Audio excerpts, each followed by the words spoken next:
सास बहू की कहानी। बेटा सुन, आज आते वक्त मेरा एक काम कर देगा। दमयंती जी ने सोमेश से पूछा। हाँ माँ, बोलो ना, क्या काम है? सोमेश ने कहा। उधर रसोई में काम करती रचिता मन ही मन बुदबुदा रही थी। जब से आई है जरा पल भर का सुकून नहीं है। कभी चाय, कभी पानी, तो कभी दवा, बस अपने आगे पीछे लट्टू की तरह घुमाए रखती हैं। कल मेरा जन्मदिन है, वो भी इनकी सेवा में बीत जाना।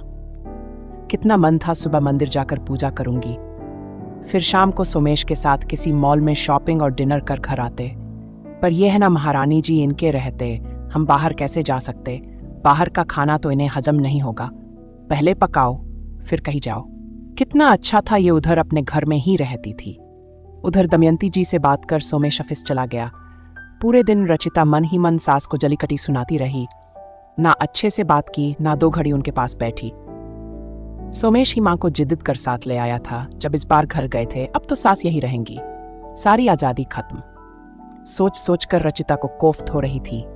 रात सोमेश जब घर आया तो पहले माँ से मिलने गया, फिर चाय नाश्ता किया। रात को खाने के बाद जब सब सोने जा रहे थे, दमयंती जी ने रचिता को कमरे में बुलाया। बहू, कल तुम्हारा जन्मदिन है ना, ये लो सलवार सूट। सोमेश से कहा था तुम्हारी पसंद का ही लाए। कल सुबह तुम उठकर मंदिर चली जाना, नाश्ते खाने की चिंता ना करना, वो मैं देख लूंगी। कल सोमेश की तो छुट्टी है नहीं, पर जब वो ऑफिस से आ जाए तुम उसके साथ बाहर घूम आना। दमयंती जी एक पैकेट रचिता को देती हुई बोली। पर माँ, आपको कैसे पता मैं मंदिर जाती हूँ नए कपड़े पहनकर? आश्चर्य से रचिता ने पूछा।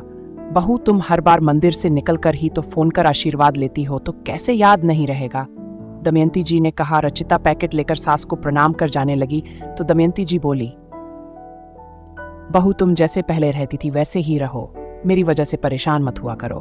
बस जब से यहाँ आई हूं तो लगता है घर में कोई तो है, तो बस तुम्हें अपने आसपास रखने को तुम कुछ ना कुछ करवाती रहती हूँ। वहां घर पर तो अकेले ही रह रही थी ना। जी माँ, रचिता बस इतना ही कह पाई। बाहर सोमेश ये सब खड़े होकर सुन रहा था। जैसे ही रचिता अपने कमरे में पहुंची, सोमेश ने कहा।